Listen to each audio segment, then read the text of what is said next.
Hi. That was a really loud hi. Welcome back.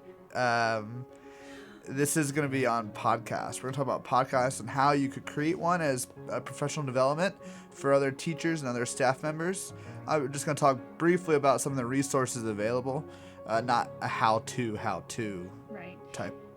And podcasts are really actually pretty exciting, and a lot of people don't do them because there's so much, I guess, I don't know how, but Sure. That's why I haven't. Sure.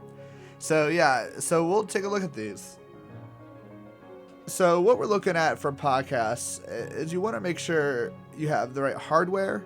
You want to make sure you have some of the software needed, and then also where to host your podcast, where to host either that video or that audio.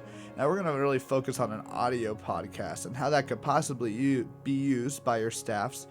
I think it really could be a great thing to have like a weekly podcast that possibly people could have on their phones that they could maybe even listen to on their way to work or from work, or even in their classroom when they're getting it ready in the morning. Just have it playing and they can hear it and still do those things while they're kind of hustling and getting ready in the morning to get stuff done. So the first thing you want to think about is hardware. So here I have Blue is a company that makes some great microphones or headphones. And what these allow you to do is have a higher quality audio than just using your iPad. Now, could you use your iPad or your iPhone?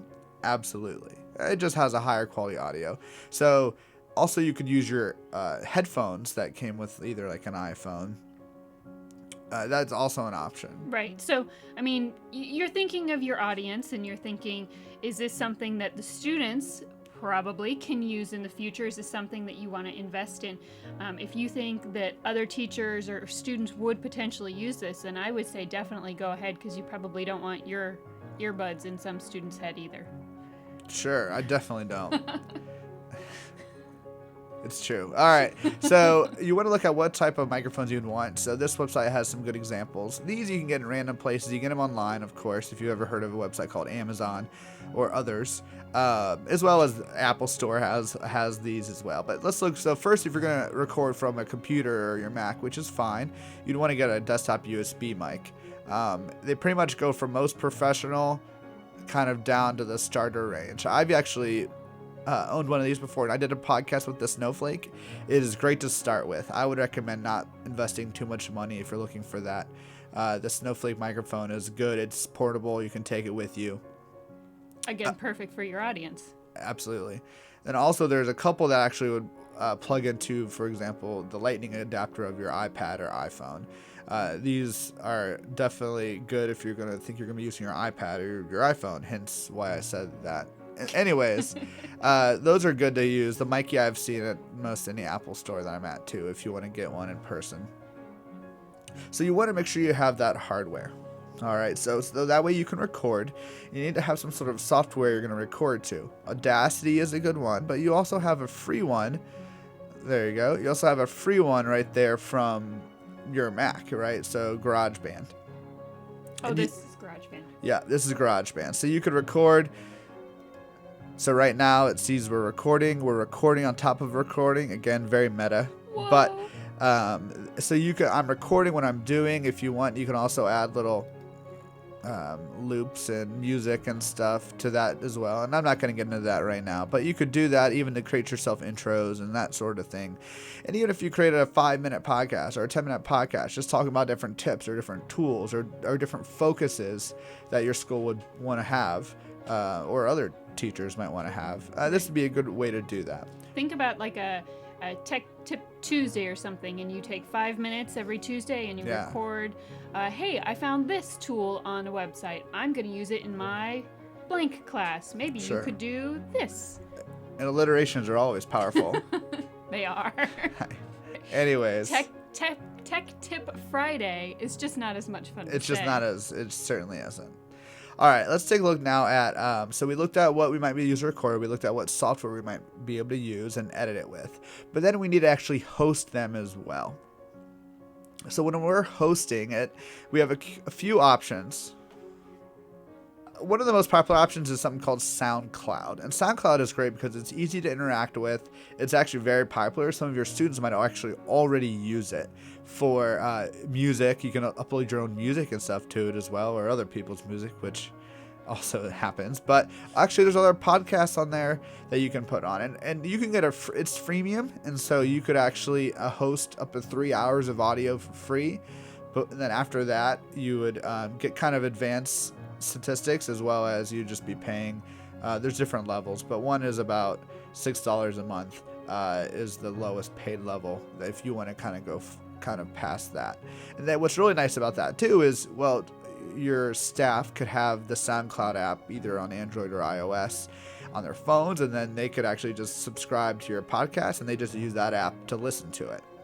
Or they actually give you a whole guide on how to actually get it set up in iTunes as well, so that people could search it and find it in the iTunes App Store. And it really is pretty simple. It's step by step right here, as well as other podcasting sites, which might be Stitcher and TuneIn. Those are other good places to get your podcast if you want them to have more of a global outreach, or if you just want people to be able to subscribe to them in the iTunes App Store, or using the pod listening or pod catching app. Pod listening. It's purple on your phone. If you think that PD would be something that your teachers found valuable because this is a way for you to get information to them on a regular basis without them having to give up a lot of time, you might suggest having them follow you so that it's just kind of to them, available whenever it's convenient for them. So anytime you can suggest following, I would recommend it. For sure. I would definitely want people to subscribe, so that way they don't have to find each individual podcast. Yes. Whether it be through the app or through iTunes, Stitcher, or TuneIn, however you want to have it listed. Another good site is actually Audioboom, and Audioboom actually has it pretty easy also, so your students can make podcasts. I think it's a little more friendly that way, as well as it's freemium in the sense of you have unlimited uploads, but they have to be less than 10 minutes, which is perfect for students and actually probably perfect for a lot of your PD as well. Right. We'd want to keep these short and sweet, to the point. And Aaron, have you used Audioboom before? I have. I actually used it back before they changed their name. It was Audio Boo. Scary. It is. Sure. And one of the things that I liked best about it was once you log in and this little red dot that looks like a recording dot is, in fact, gives you the option to record within Audioboom. So you can upload and it'll host your audio, but you can also go ahead and record it right from there, which is really helpful for students if you don't want to have to do like multiple pieces. Sure. So that's something to maybe explore, and maybe why it's so good for your students is if you can just go in and record right there, and then it's just posted. And they also have a website that will show you how to get it on iTunes. Fantastic. And if it's in iTunes, can you put it in an iTunes U course? You could. That's a good point. Oh, look at that. Yeah. All comes around. Linking. Exactly. Well, I hope this was somewhat useful, or maybe you're thinking of ideas on how you could use a podcast to reach your staff.